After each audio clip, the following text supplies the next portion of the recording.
Harihi Om.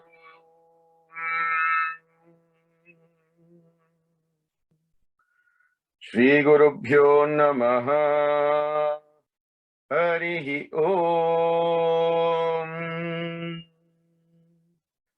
Om Gajananam Bhudaganadi Sevidham Kavitta Jambho Balasara Vakshidham Umasudam Sokha Vinashakaranam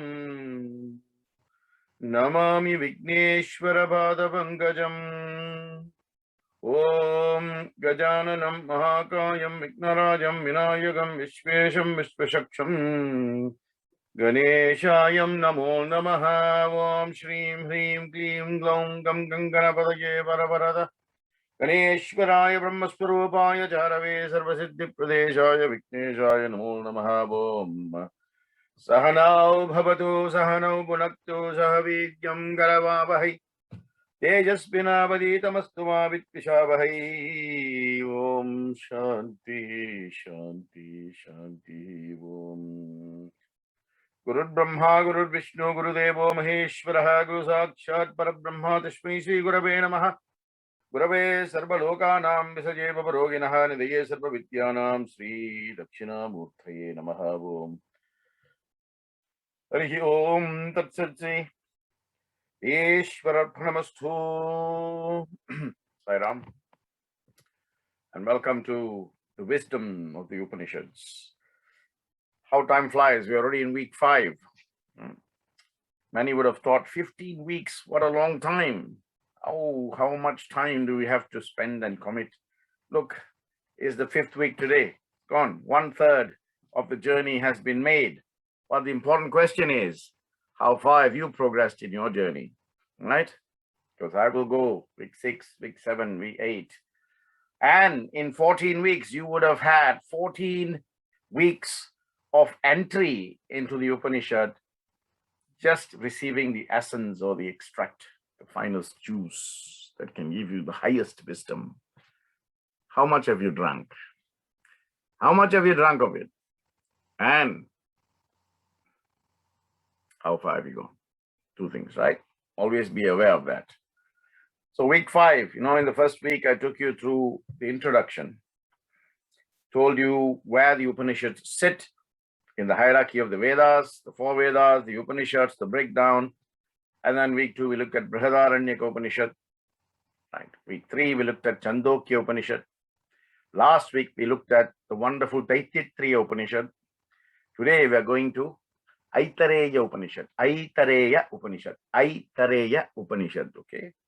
Now, Aitareya Upanishad is presumed to have been created, written, handed down, perhaps between the 6th and the 5th century BCE. It is also, like the other ones before this, considered to be a Mukhya Upanishad, but it is attached to the Rig-veda. Every Upanishad has got its auspices, right? So it acts under a certain higher office. For the Aitareya Upanishad, despite the fact that it's a Mukhya Upanishad, it has direct connection to the Rig-veda, right? And it's part of the Aitareya Brahmanaha, which has got lots of shakas.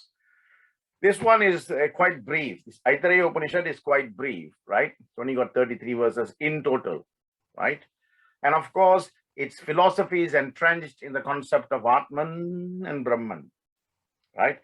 Actually, if you look at all the Upanishads, they say the same thing, but in different ways, like, many ways to reach Rome, as they say. So this one talks about Atman and Brahman. Predominantly, it focuses on one of the central Mahavakyas called Prajnanam Brahma, right? Prajnanam Brahma. I'll come and explain what that is later. And of course, the authorship of this Upanishad is Aitareya Maharishi. Aitareya Mahirasa Maharishi, right? And Shankaracharya obviously has commented a lot on this, and so has Madhvacharya. Okay. So actually, it has got 6 chapters, but only 3 are of principal value, right? So there are some references to Aitareya Upanishad as Atmashaka, right? It's called the Atma Shaka, means the 6 Atmic forces, or chapters or kandhas. So Atma, it focuses on Atma and then how the Atma can connect to Brahman, right? Here it talks about Atma and he says Atma is used in 2 ways, right? What are the 2 ways? It says, firstly, it can be used as worldly activity, and secondly, it can be seen as a supreme activity, right? As far as the worldly activity sense is concerned, Atma indicates Jivi. That's why you say Jiva-Atma, right? But the J-I-V-I, the second I is taken. So you just say Jivatma, right? Actually, the right way to say it is Jiviya Atma. Jiviya Atma, right? But we say Jivatma, Jivatma, Jivatma. Just like everything has been, shortened and abbreviated until today, it has lost its sense of belonging. It has lost its sense of, it is so obscure in its meaning. One would think, where has this word come from? That's because of the utility and the functionality of the entire word that has been shrunk and shrunk and shrunk and shrunk, and it's come to what it is today, right? So Jivatma. And of course, the Atma expresses itself. How does the Atma expresses itself? Through your senses of perception, isn't it? Your jnana indriyas in the outer world. You see something and you touch it and you say, whoa, this is a beautiful flower, right? Then you see the river running by the beautiful hillside. You drink it and say, how tasty is this? Such fresh air you smell, right? Listen to the gush of the wind. Feel it rub against your skin as it passes by you. This is how the Atma expresses itself through the Jivatma by using its Pancha Indriyas or Jnana Indriyas, right? So if you look at the Atma, the root word comes from At. At means expansion, consumption, movement, right? Among other things, expansion. So what the Aitareya Upanishad is saying, expand your consciousness from merely being physically conscious to becoming mentally, that means subconscious. Not just, staying constantly at that level of subconsciousness, but indeed becoming superconscious after that, because superconscious is expansion is Atma. Universal expansion is Paramatma. So it is saying, you have the capacity, oh man, you have the capacity to expand yourself from the 3 levels of consciousness to merge in the expansive universe, which is Brahman. Therefore, Atman equals Brahman. That is a connotation, nothing else, right? So, if you want 3 concepts or 3 points or 3 principles that the Aitareya Upanishad focuses on, first, it says, that world and man is the creation of the Atman. Atman, I said, yeah. Atma is different, Atman is different. Jivatma is different, Paramatman is different. Okay. Like that. So first one, it says the world and man is actually a creation of the Atman, the universal self. Universal self. You are physical self. You understand? You are physical self, and of course the Atman is universal self. The point is, the physical self must merge or must make constant and consistent and conscious efforts to merge with the universal self. Then the unity becomes one. Okay.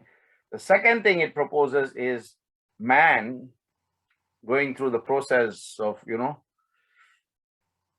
birth and rebirth, punarjanmaha, as it is known, has got a 3-fold birth, right?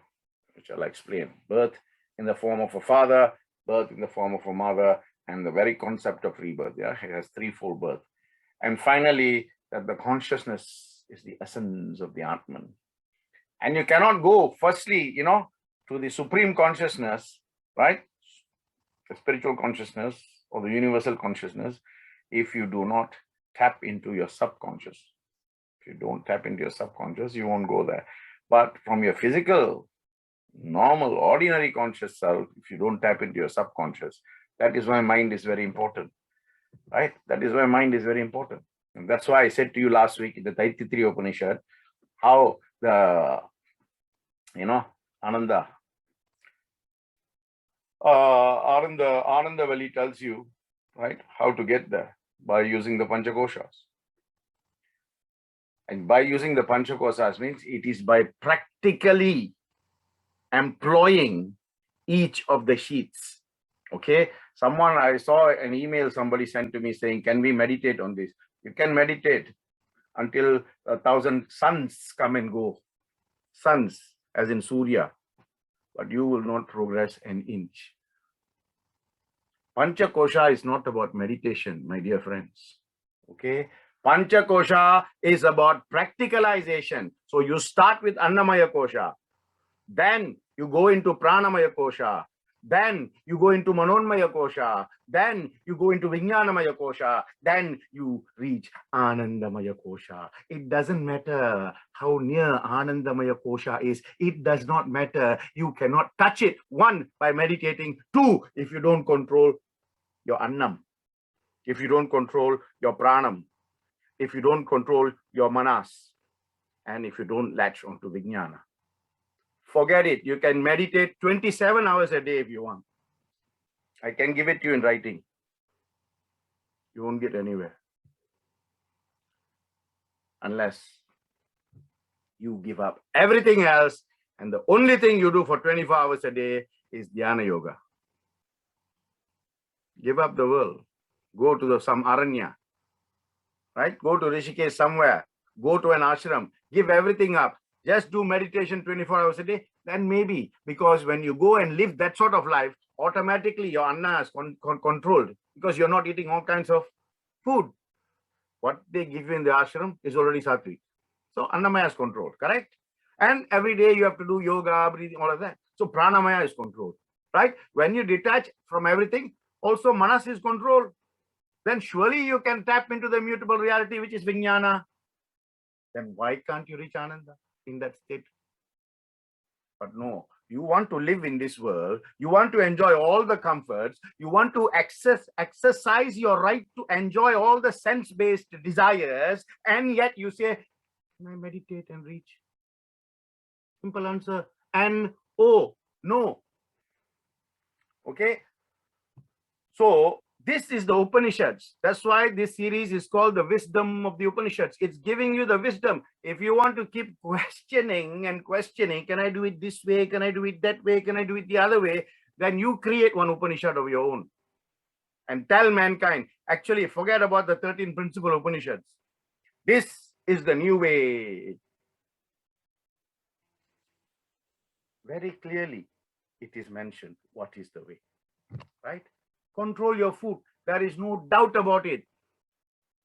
Annamaya Kosha cannot be penetrated until you control that food. Can you do it? You cannot, isn't it? Then don't talk about Pranamaya Kosha. Your breathing is completely, messed up. Everybody's breathing is completely messed up. How many of you actually go through, right, the yoga of breathing? Forget about this asana, that asana, all these asanas, forget. Breathing is an asana. Sit straight and breathe properly. That itself is an asana. How many of you have mastered that? So start with the basics, right? No matter how brilliant or how intelligent you think your child is, you first have to put it to preschool or kindergarten. Then it has to go through the 6 stages of primary, the 6 stages of secondary, before it's university, and so on and so forth.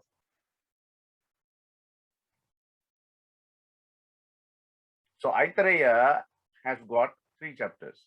Chapter 1 has got 3 sections. Section 1 talks about the creation of the cosmic person. Chapter 2 talks about the powers in the human body. And chapter 3 talks about consciousness of man. Sorry, section 3 of chapter 1, right? Chapter 2 talks about the 3 births, the self. And chapter 3 talks about the consciousness in one supreme oneness. The consciousness and the supreme oneness is the same. Therefore, the creation of the human being is actually mirrored of the Supreme Brahman. So why is it not possible for you to merge with your natural self from which you are a fabric? So that's the way you have to look at it. The world is conditioned. Aitareya, if you start to read, it can get a bit confusing, right? So I have read it and I am trying to give it to you in simple language without using, very high-flown phrases like, supreme consciousness, supreme Brahman, universal consciousness, because people can get easily confused. So I'm giving to you at a very base sort of communication, right? See, the Aitareya Upanishad is, if you look at it from another angle, it tells us how we as human beings find ourselves in a predicament in which we are, right? No doubt about that. And one part of knowledge being available to us through our faculties, because everything you see, you touch, you hear, you get information, isn't it? Therefore, that information gives you knowledge. That knowledge should give you wisdom. That wisdom should give you intelligence. That intelligence should give you jnana, or what we call paramajnana, right? But what we do, we live in this world in a particular condition. Either we are conditioned socially, psychologically, or mentally. So the Aitareya asks us to question ourselves: why are we in this condition? Who placed you? Who placed me? Who placed everybody else in the condition that they find themselves? So let me go back to karma, let me go back to Ramayana, let me go back to Bhagavad Gita, and certainly let me go back to Bhajagovindam, where Shankara says, right? Who put you here? Where have you come from? Where do you want to go? And who are all these people who are around you? Temporary, your temporary associations, your temporary kins, your temporary kith. And you think this is going to be permanent. So you don't think you are in a pleasant state of affairs. Every day is a hard day. Every day is a tough day, right? It seems that the world that we live in, which we are involved, does not give us any happiness, or constantly, I'm talking about consistently, right? Because that is human nature. If they want something and they enjoy that something, they want that to be consistent, right? They don't want to experience anything other than that, because obviously that will give them a different state of mind, state of being, right? We only have complaints from morning till night, isn't it? And every day when we sleep, we say, oh, maybe tomorrow will be better. And then tomorrow is the same old, same old. And then we say, oh, maybe tomorrow will be better. How many times have people woken up? I want you to think about this. How many times have you woken up and you have thanked God for everything? And throughout the day, you have thanked. And by the same token, right? The other flip side of the coin. How many times you've woken up and you have started to moan, oh no, not another day again. I have to catch that dreaded train and, be stuck in the crowd, and I have to go here, and again, I have to see that nasty face of my boss. Again, I have to do all these. Oh my God. You see, the projection of an externality, right, to the universal consciousness. The mind cannot accept that there is a parallel universe. The mind says, here, live here and now. So you must train that mind, isn't it?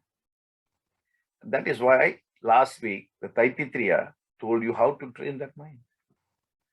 Right? It talked about the Panchakoshas. It talked about the universal consciousness, which is inside you, right? Anandamaya Kosha, right? It says how to get there. It's telling you all the ways, but then why are we still here? Why are we still, looking at it? In fact, the first line of the Aitareya Upanishad starts with saying, in the beginning, the universal Atman alone was there, right? And all the Upanishads say that same thing in different ways, right? And so too does the Aitareya Upanishad, right? But how can we, we shouldn't say that Atman was, Atman is, Atman will be, and so on and so forth, right? Because that would not be correct. But even what I've just said, in the beginning, the Atman was, seems to be suggesting that it was something that was in the past. So what is it in the present? And therefore, what will it be in the future? So it gives rise to that question. But I want you to focus on the word in the beginning. Only the universal Atman alone was. So the was here is in the past tense, right? That means it indicates before all the other creation. So it is distinct in that sense. Now, when all the other creation came, it seemed that, for some reason, God created the world and then he ceased to exist. God created the world and then he ceased to exist. So human beings are thinking, this is it, man. Everything is ours. God is not living here with us. God is not living in this time, right? But you should realize the Supreme Being is timeless, right? All gods have got a name called Kala Atitaha, one who is beyond time and space. That's why the Atman has to connect with the Paramatman, which is the expansion of the self, and that expansion becomes the universal self. Therefore, the distinction between the Jivatma and the Paramatma ceases to exist. That is your journey, right? So, in the beginning, only the universal Atman was. And then it created all the other things, But sadly, when man was created, actually, the Aitareya says, the universal self felt a certain joy when it created man, because man had the sense to rationalize, unlike a tree or an animal for that matter, right? Those things exist and we coexist with them, but only we can think, feel, rationalize, and evolve, right?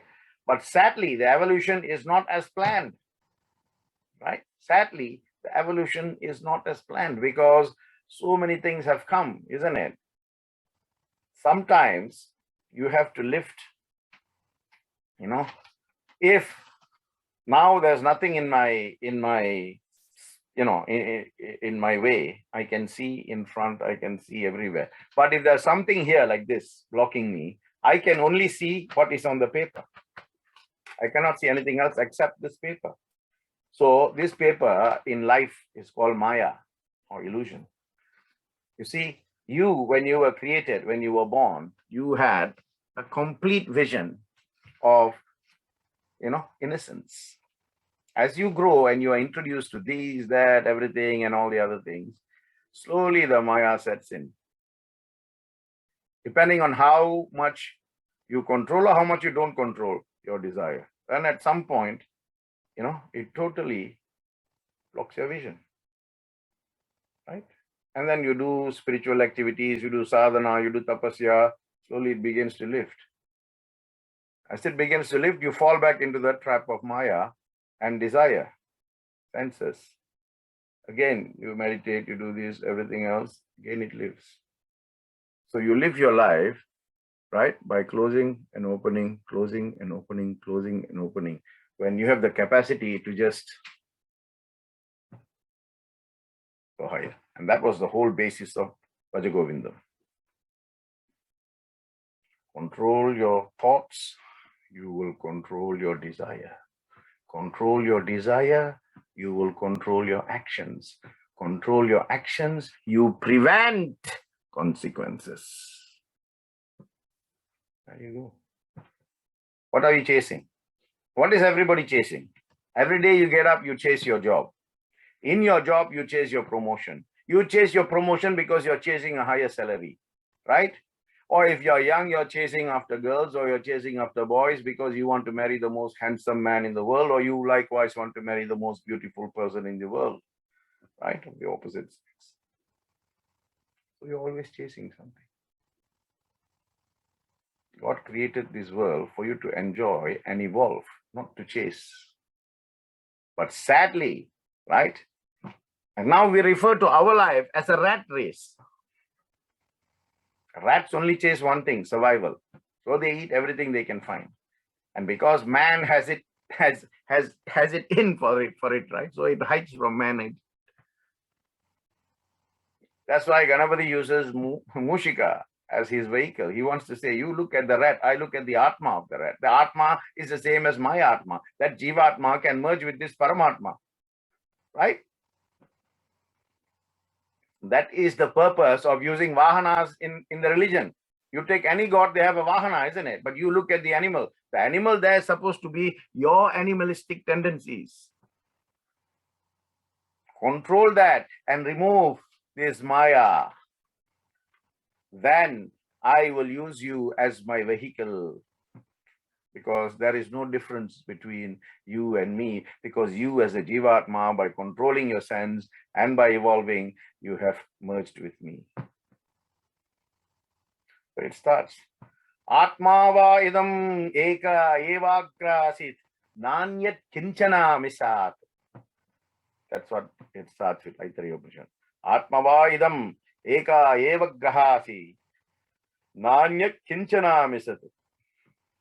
In the first, there was nothing alive anywhere at the time except the Atman alone was. And then, from inside, the Atman showed itself outside by creating from absolutely nothing to what we see as absolutely everything. Hence, you have the prayer. And we say this prayer, right? Purnamadha, Purnamidham, Purnat, Purnamudachyate, Purnasya, Purnamadhaya, Purnameva Vashishyate. Om Shanti, consciousness. Om Shanti, subconsciousness. Om Shanti, superconsciousness. Om Shanti, physical. Om Shanti, mental, mind. Om Shanti, universe. Om Shanti, Sattva Guna. Om Shanti, Rajoguna, Om Shanti. Everything in three. Traikala, Traiguna, Traideva, Traidevi. All that. That's why you say Shanti in three. Right? One for you, one for everybody else, and one for the universe. And you have to say Shanti in a way that you pacify yourself. And I've said this many, many times.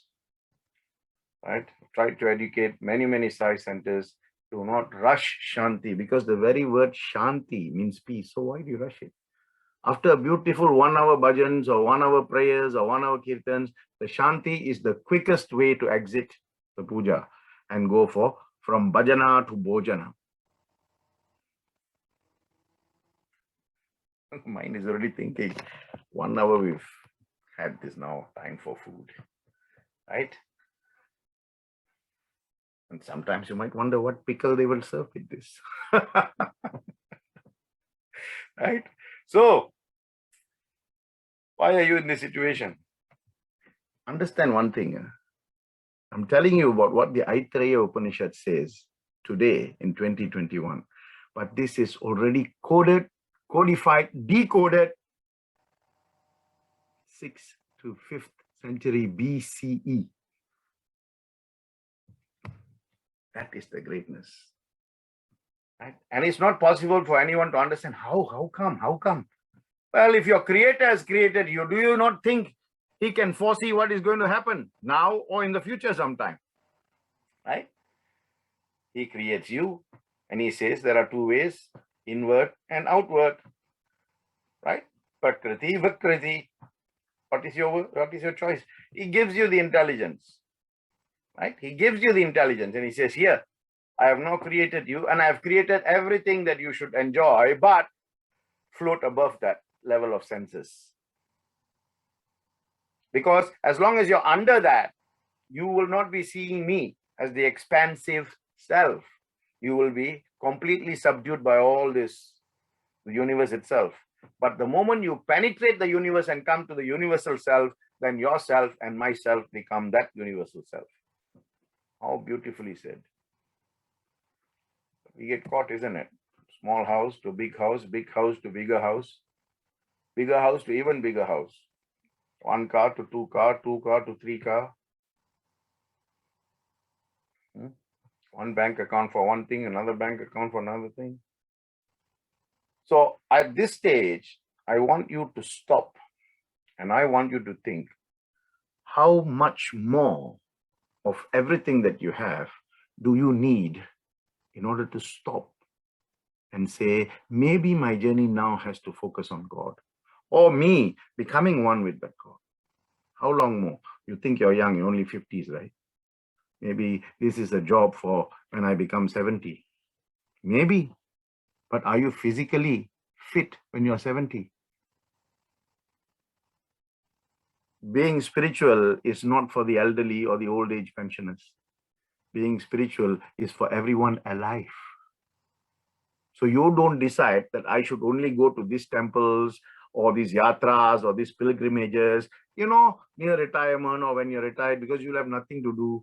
Yes, but the way you have lived your life until the day you retire will determine what state of health you'll be. Right? You're going to climb Kailash in a wheelchair? No chance. Right? Young, fit, healthy people can't do that journey because it is trying. It is saying, okay, you have come to my door. Let's see how long you will knock before I open. Right? Young, fit people. So do not put away for later parts in your life what you can do today, because you do not know for certain that you are going to be around tomorrow. Tomorrow may never come for some of us. So why do we plan for that tomorrow? Live today. That's why I said the past is history. The future is mystery. The present is the gift. Live is a gift. Gift means what? Present, isn't it? Same thing. GIFT equals PRESENT. Present, two meanings. One is a gift, the other is now. So live in the now. And I think I mentioned this. Look at a book by Eckhart Tolle called The Power of Now. Eckhart Tolle. Wonderful book. It will change your perception of things. Right? So no one can perceive, because it takes a lot for you to move away from your comfort zone. Right? So for someone who meditates 15 minutes every day, right? For you, if now someone comes and tells you, if a guru comes and tells you, or if for that matter, if I tell you, stop this meditation, doesn't get you anywhere. You'll think, no, this is what I'm doing. I'm comfortable. Yes, you are comfortable. That's the word. But are you growing? Are you evolving? Are you progressing? Are you developing? That's the question you need to ask. If every day you sit and do things and every day you experience the same sensation, the same result, the same consequence, the same state of being, then what's the point of doing it? Change. Change is the only permanent thing, my dear brothers and sisters. Change is the only permanent thing, right? See, we cannot understand the concept of space because we are limited in our thinking, right? So modern people cannot look beyond the space of their time and the space of their space, if you understand what I'm saying, right? So that's a problem there. Because the Atman, once you go to that level, you are basically above. At that level of metaphysical level, you can create, uncreate, give, take, karma doesn't hit you anymore at that level. Because you're one with the universal self. Right? Only when the account is not reconciled, then the rebirth takes place. Until you reconcile, the externality and the internality, space-time manifestation, all this must come as one, right? If you are living a life of multiplicity, then yes, every object, every atom will deal with you in a different way. Will be just what you perceive it to be. When you perceive it to be a part of you, and that part of you is the part of the creation, and that creation is part of the universe, and that universe is also you. Level, then you progress. So it's a wonderful, it's brief, but the depth is just unimaginable. It's an abyss. I mean, every Upanishad is. That's why it is called the crest knowledge of the Vedas. Right? The Vedas, as I said to you, Now going back, because some of you might have forgotten, right? Half of it is Karma Kanda, half of it is Jnana Kanda, right? Karma Kanda gives you the practical, physical, ritualistic practices that you need to do in order to catapult yourself into Jnana Kanda. But we are so caught,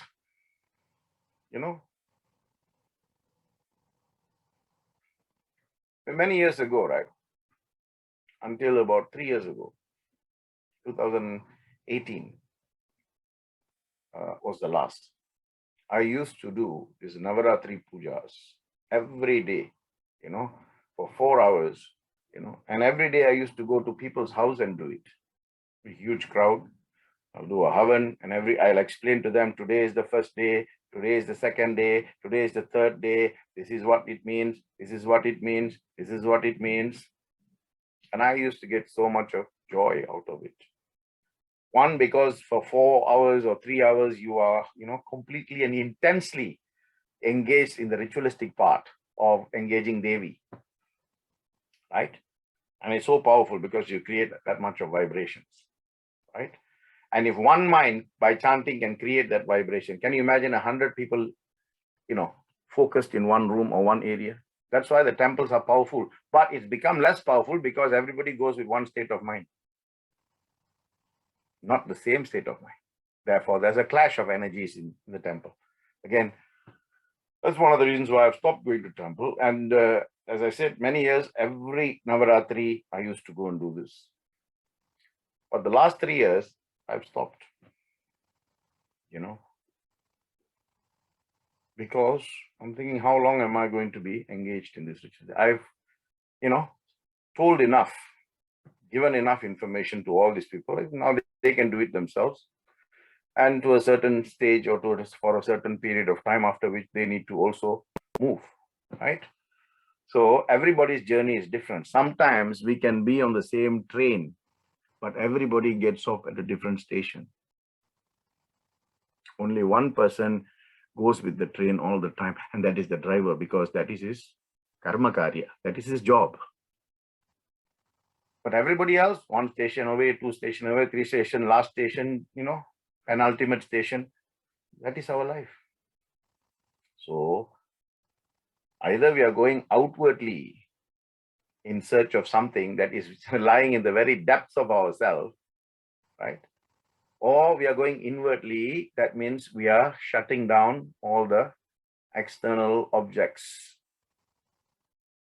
When I say shut down, I don't mean you cease to exist. Of course, you have your duties, right? As a father, mother, brother, sister, husband, wife, son, grandson, you have your duties that you have to do, right? But what I'm saying is, spiritually, you are detaching from everything. Physically, you are doing all your duties.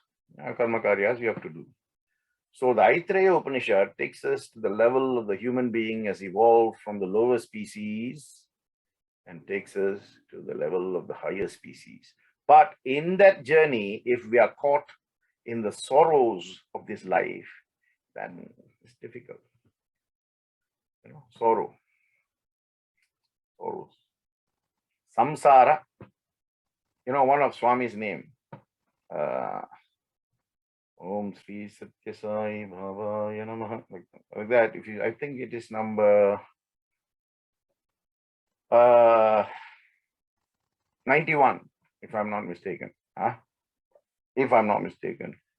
Om Sri Sai Samsara Dukashayaharaya Namaha.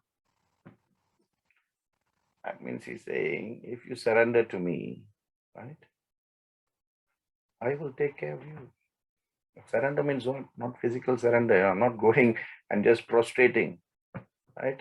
Not doing the Sharanagati pose. Surrender in your mind. Manasa bhajare Guru Charanam. At the feet of the Guru, you surrender only your mind, because that is the only thing that is standing between you and him. That is the only thing that is, you can't see it. You can't see it. Brain you can see, bones you can see, all your other anatomical parts you can see, but mind you cannot see. But mind is the most powerful thing in a man, right? So the entire wisdom of the Upanishads is saying, why have you become something other than what I intended you to be when I created you? What has become of you? Can there be a greater tragedy conceivable than that of what you have become, other than what I intended you to be? What is your self-identity now? What are your preeminent dispositions? What are your needs versus what are your wants? What characteristics describe you as best as a human being? What characteristics describe you as a spiritual being who has taken the human form? Remember the famous saying, right? It suddenly comes to my mind. I don't know from where, but I have seen it, I have read it, I have heard it. We are not human beings on a spiritual journey. We are spiritual beings on a human journey. That is why the Upanishads are saying, you are already spiritual beings. Come back to the spiritual oneness between you and the universe. But no, you have got so entrenched in that being human that you've detached your spiritual being self. You've become only human self, exclusively human. Aitareya, 6th to the 5th century BCE. They have, to the T, they have defined human beings and the human psychology, the human behavior, the human conduct, the human mental state at that time. Where do you go and say, my God, with what intensity these things have been laid down? So that at least by reading, man can realize and start his journey inward. That's why, every Thursday I do the reflection series. And every single course that I've delivered, right? From Bhaja Govindam to Bhagavad Gita to Ramayana to karmas and all the other things, I only focus on one thing: self-transformation. That is my keyword. Self-transformation. Right? What is it? Throughout all these courses that you have attended, you've spent your precious time attending and listening. How much of transformation have you gone through? How much of the transformation has it injected? How much of the transformation has ejected itself out of you? That's the keyword. Many things may have happened. Many things can still happen. Many things may not happen. But what has happened? That is what you need to think. Since the time you started following me. On my courses, I mean, right? It's all perception, isn't it? With these glasses, I see things clearly. But the moment I take it off, it's a bit hazy, right? I can't see things. So, but does that mean these things don't exist? Just because I can't see them in the right perspective. So I need some inner perspection. I need to wear the glasses and look internally. This glasses of looking inward is what tapasya and sadhana is. Remember last week, Aitareya Upanishad, I said that everything you must do with two things. One is swadhyaya and the other is pravarchana. When you go and negotiate for physical things, yeah, you always have some, there's always swadhyaya and pravarchana there, because you always have an aim. Today, when I go and talk to my boss, at least, $3,000 to $4,000 salary hike I must get. Swadhyaya. Then when you go and talk to him, pravarchana, you're talking to him. You're telling him why he should give you the 3,000 or 4,000. Swadhyaya is the self-reflection and then what you need in order to move further. And therefore, you get that moving further by engaging in pravarchana. So you make an appointment with your boss and you go and, or you want to build an extension to your house, you talk to the contractor, I want this like this, I want this. Everything is done through swadhyaya and pravarchana. Only spiritual evolution is dead there. Nobody does that with Swadhyaya and Pravachana. Hence the Taittiriya says, remember your real awareness, not what you have become. Always remember what you have been, what you ought to be, and where you are. Right? That is the main focus of this. The extent that you are willing to go in order to become the object, not going after an object. Understand? You want to become the object, or you want to go after objects? So as a physical body, as a psychophysical body, right? We are confused. You have no, what's the word? Pure subjectivity in you. Your affirmation of your worth is questionable. Your individuality at times is a fake affirmation of what you believe you are and what you actually are. And Swami says many times, isn't it? A person is threefold. What he thinks he is, or what she thinks she is, what others think he or she is, and what really, truly he or she is. So which one are you? And when you realize which one are you, what are you going to do to move that extra step?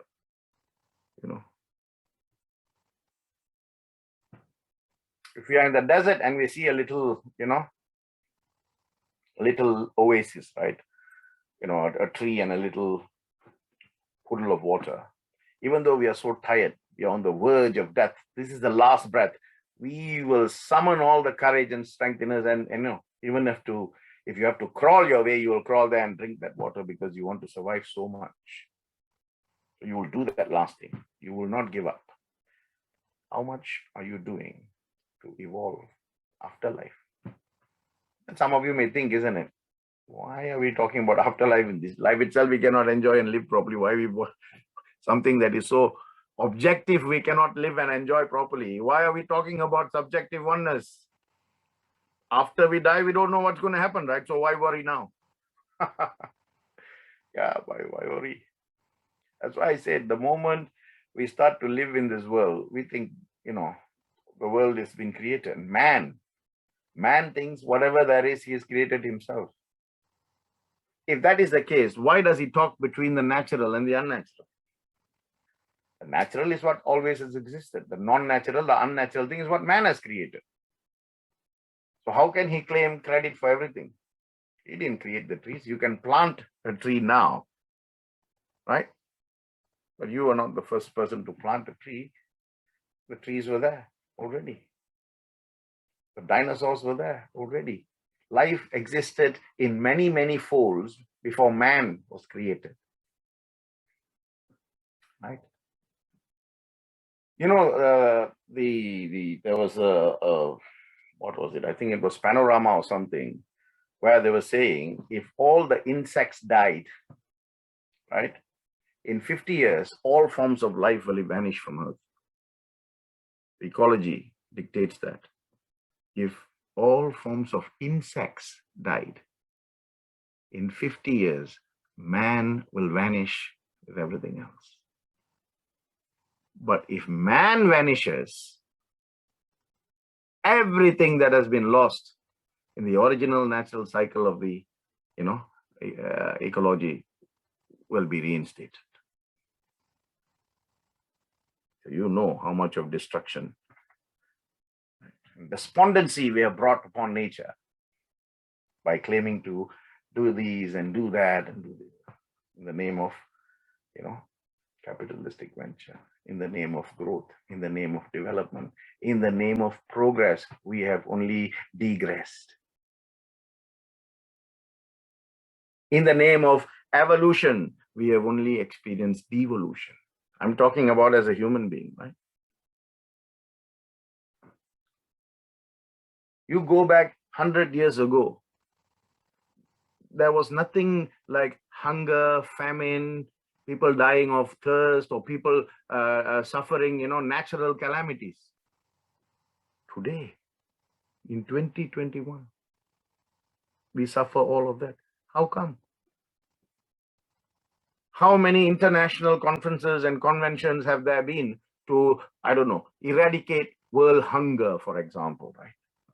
Famine, slavery, child labor.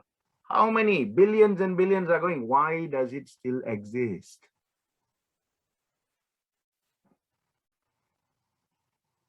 And the Aitareya Upanishad answers that question, because man is so engrossed and involved in the externalities of life that he forgets his internal existence. That is why the Upanishads are saying, don't externalize, internalize, internalize. And last week, the Aitareya Upanishad told you how to internalize. First, control your food. Then automatically it will impact the way you breathe. Once you control your food and the way you breathe, your mind becomes a fertile ground which you can condition, like plasticine, you can condition. Once that mind becomes conditioned, it will latch onto the immutable reality that is the consciousness. And when it taps into that, you experience only Ananda. Therefore, you have penetrated the final sheath, which is Anandamaya Kosha. Be honest with yourself. How many of you wake up every day and think God exists? Because if you did think like that, you will not think anything wrong, you will not say anything wrong, you will not do anything wrong. Be honest with yourself. You don't need an answer. You need that answer for yourself. Right? So don't constrain yourself within the time and space you live in. Always imagine. Because the Upanishads say we live in a world of untruth. That is why when I started, I spoke about, the Brihadaranyaka Upanishad, right? And what does it say? Asat thoma sat gamaya, tamas thoma jodit gamaya, mrityorma mridam gamaya. Lead me. Who are you asking to lead? You are asking the universal self to lead you from yourself to that one self. Lead me from the untruth to the truth. Asat thoma sat gamaya. Beyond the maya of untruth, lead me, O universal self. Because only then I can transcend from darkness to light. Because only then, again, that is 3 levels. Because only then I can transcend from mortal to immortality. Being mortal to immortality. So we have become so conditioned and so concerned with everything outside that we have completely ignored what is inside. Therein lies the problem. Right? Sorrow has become the worst thing that you think can happen to you. And you always think your sorrow is bigger than the fellow next door. Everybody goes through sorrow, but sorrow does not mean, See, sunset means becomes dark, right? Temporary, because tomorrow morning the sun will rise again. Tomorrow morning it will get dark. Tomorrow evening it will get dark again. So why must you think sorrow is going to be permanent? That time you have to go through it, you go through it. But you go through it with an open mind, not with a closed mind. This is my end. This is it. I'm finished. Right? Many things. Whether you look at it allegorically or whether you look at it, mythologically, right? The Aitareya Upanishad tells you that our senses, earlier when I started, I said, Atma can be looked at from a, external self or internal self. External self, right? You communicate to the external self by using your senses. So a little baby who cannot communicate will cry for food, and the mother instantly knows that the baby wants food and will feed it. Right? When she gives it the food and it continues to cry, then she already knows this is not what the baby wants. Maybe the baby is trying to tell me something. Maybe the baby is in pain. Maybe the baby is experiencing something that's giving it discomfort. Natural. So likewise, it is natural for you and the mother, right? That is why Gayatri Devi is called the universal mother. Universal mother, she knows everything. You just have to think and they know, just like the baby cries and the mother knows. Naturally, you have that ability to communicate unhindered, unobscured, uninterrupted, undisturbed. Do you? That is the question. Do you? Aitareya Upanishad, 6th to 5th century BCE, has said this. Why is man not communicating with his true self? Is Jivatma, the universal self is Paramatma. Why is that self not communicating with its higher self? That is why they say when you go into the depth of meditation, you can latch and become one with the universe. I mean, this is the ultimate stage of dhyana. If you look at Ashtanga Yoga, right? The Ashta means 8, Anga means parts, right? But some people have interpreted that as body parts. No.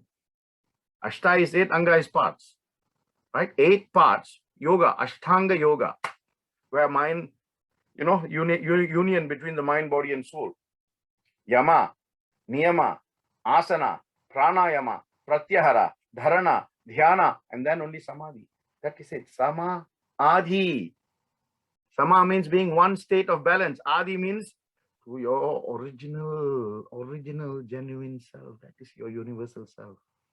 So all these great Mahans and Maharishis who go into a state of Samadhi, they are there. They've come for a while. They've come to do certain things. They've come to teach certain things. They have thought that their journey continues. Finish. I'm going into Samadhi. Shankaracharya, Raghavendra all, many. Ramana Maharishi, right? At that level. But you cannot get Samadhi, that is the 8th stage, if you haven't mastered the 7th stage. So everybody's talking about dhyana.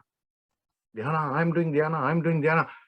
Have you done yama? Have you done niyama? Have you done asana? Have you done pranayama? Have you done pratyahara? Have you done dharana? You're talking about dhyana? Then you should be reaching Samadhi in no time. What? Isn't it?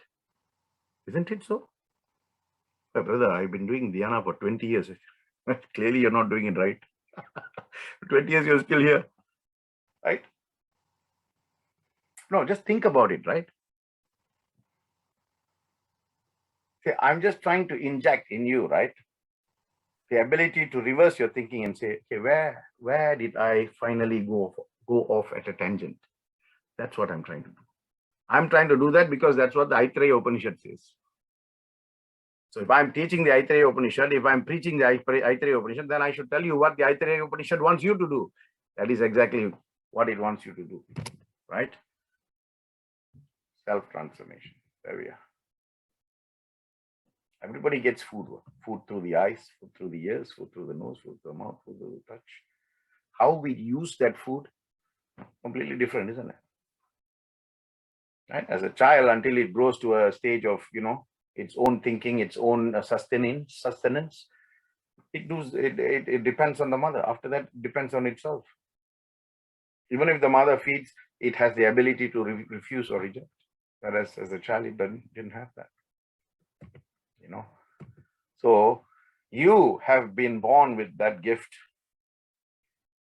of at any time being able to tap into that source.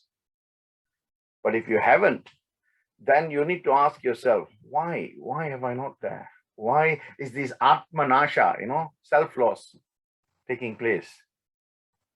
If the self is the universe, why are you experiencing self-loss? They say, oh, self-esteem, self-integrity, self-prestige. But nobody talks about universal self. They've completely detached the self from the universe. Now the self is a predisposition to something else. When you have lost the universe, there is nothing with you. You can be the richest man in the world. Everything goes in 1 second. You are your worst condition. But when you are one with the universe and you experience only Ananda and everything, Jesus, Buddha, Mahavira, Guru Nanak, of course, our Swami. Right? Mandahasa, in every state, the expression doesn't change. Mandahasa, that is his Mandahasa. Rama was, described as a Mandahasa.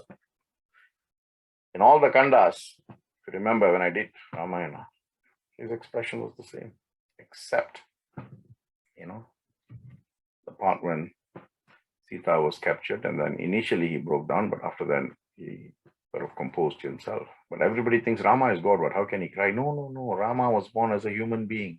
He did not know he was God. Krishna knew he was God. That's why he could do all those leelas, right? Krishna could do it because he knew he was God. He knew he was born as God, as the 8th avatar. Rama was born as a normal man, like you, like me. So the next time you want to say something about Rama, think about this, right? Birth and death. The rebirth of human individuality is nothing. The process of evolution. Yeah? Birth, death, birth, death, birth, death. Life cycle, isn't it?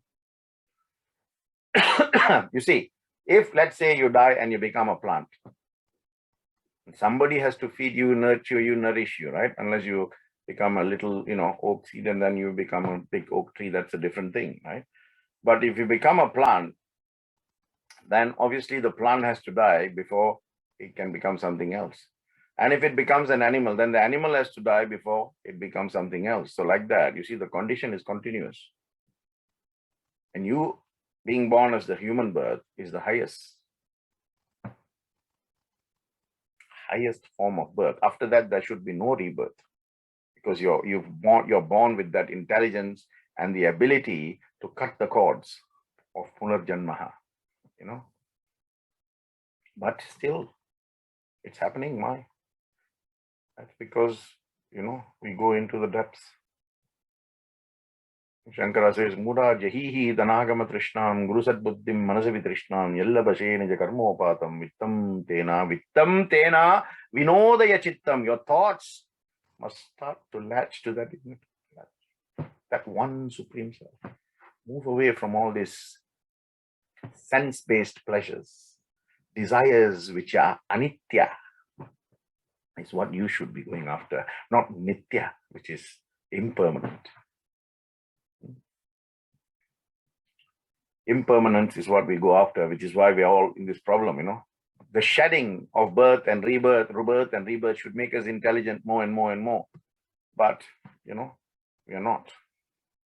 So let me end by telling you a story of a king, right? A successful king, he looks after his people.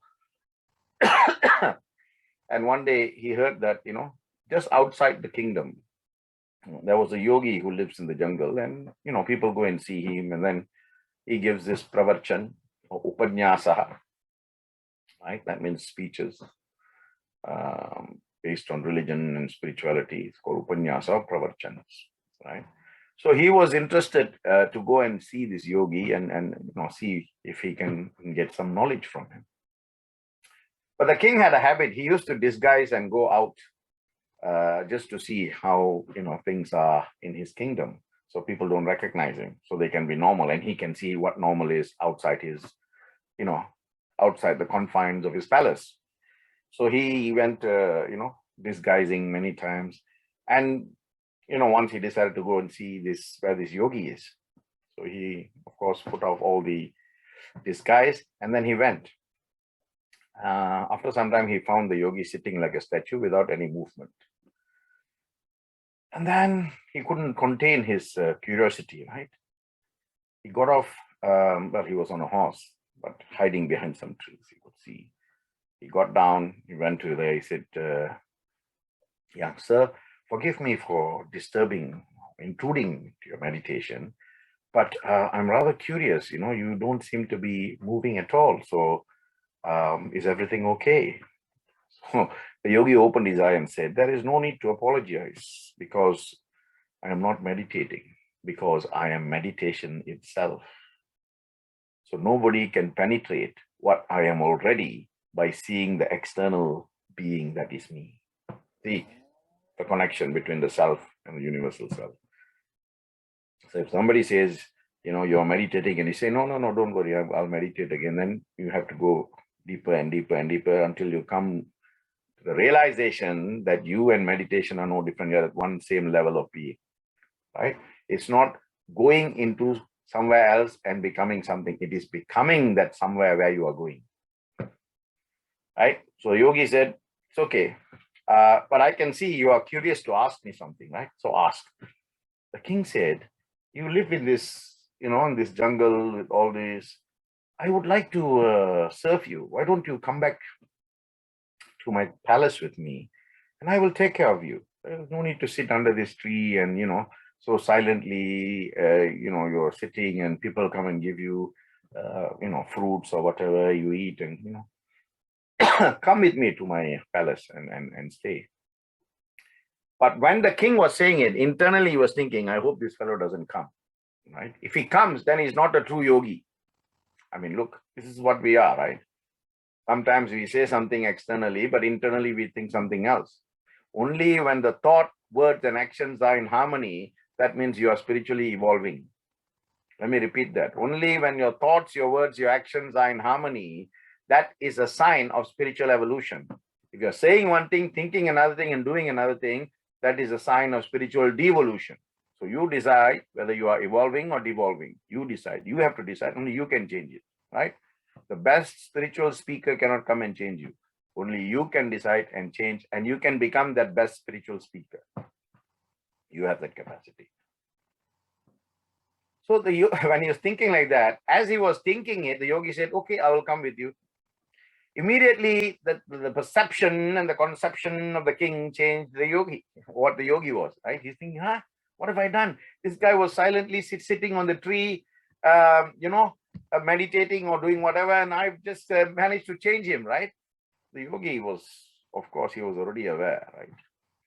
So the king took him back and, started to give him a nice big room, a nice bed. The yogi, whatever the king gave, the yogi accepted, right? He gives him a big room. He said, okay, I will stay here. This is where you want me to stay. Big bed, okay. All beautiful food, in silver ornaments. Okay, I will eat. And after some time, beautiful king size bed. Okay, I will sleep here. All the delicacies. Okay, I will eat. And the king thinking, oh my God, what kind of a man is this? He pretends to be a yogi when he wants to enjoy the yoga raja bhoga style of my life. So maybe I've done something wrong. He started to think very lowly of this yogi. He's thinking, look, even if he accepted my invite, right? Maybe he stays for a few days, 1 week, 2 weeks. Okay, let it be a month, and then he should go. But look, he's been here for 4 months. The king is thinking, and the king began to have sleepless nights because his thoughts were so engrossed in what he thought of the yogi. Not what the yogi is or was, but what he thinks the yogi is, and that has given him all these sleepless nights. And one day he came, about 6 months later. So 6 months the yogi has been staying with him, right? He saw the yogi and he said, sir, I have not slept for 6 months. The yogi said, that is because you have not resolved the doubt in your mind. So ask question if you think that will resolve your problem, right? If you don't ask, you don't get. Hence, you have the reference in the Bible, isn't it? Ask and it shall be given. Knock and it shall open, and seek and you shall find. Seek and you shall find. Where you seek is important. Seek within. Seek within, not externally. Right? If you think God is sitting in some temple somewhere, then you're sorely mistaken. That temple is just an agency. The principle is there elsewhere. Right? If you want to know where to find him, you can go there. And that should give you some indication. But if you think that's where you will find him, you are sorely mistaken. Because God does not exist in the temple. He exists within you because you are the temple. Deho Devalaya. The body is the temple of God. Hridaya is where he stays. Hridaya Pradishtabanaha. Prana Pradishtabanaha. You have to give him life inside your heart. Look after this body, and he will show himself. Anyway, so the king said, I'm beginning to think that you are no different from me, sir, because when I saw you, you seemed like a very highly evolved spiritual person, totally detached from this world. But in the last 6 months, you are just like me. You sleep in a king-size bed. You enjoy all the delicious food that I give you. You live in my palace. You know. And the yogi said, you waited 6 months to ask me this question, right? I could have answered this question when you saw me. But you have to come with me just outside your palace on the boundary between your kingdom and elsewhere. Then I will answer you this question. So the king was wondering, why is he asking me to go out to the boundary before he will answer this question? But the king said, okay, I need an answer. So let me go with him. So they went on the horse, and after a few hours, they reached the boundary. There was a little river that separates that kingdom from the forest, right? So the king waited. The yogi got down from his horse. The king also got down from his horse. And the yogi said, let's cross the river. When we reach the other side, I will answer you. The king said, no, you asked me to come out of the kingdom. I've already come out of the kingdom. Or you can just answer me here. He said to the king, okay, leave everything. Come with me in the jungle. Live with me in the jungle. The king said, no, I cannot leave you. I have a palace, I have a kingdom, I have people, I have my wife, my children, I have thousands of worries and problems to solve. How can I come with you? Yogi said, now you see the difference. I could live that life and come to you because it didn't make any difference to me. Now I can live that life and go back to this life because it still doesn't make any difference to me. And the yogi crossed the river and he went off. I can just leave it like that because it means nothing to me. I was merely satisfying your desires. You see, it didn't make a difference to me whether I slept under a tree or whether I slept in what you call it, a king-size bed or whatever it is. My sleep is the same regardless of where my body lies. My state of being is the same regardless of where I'm sitting or in what comfortable chair I'm sitting or whether it is the ground I'm sitting in. It is the state of me that matters more, that determines my state of being. Now the king is saying, oh my God, what have I done? My own thinking is my greatest enemy. So I leave you with that thought. How much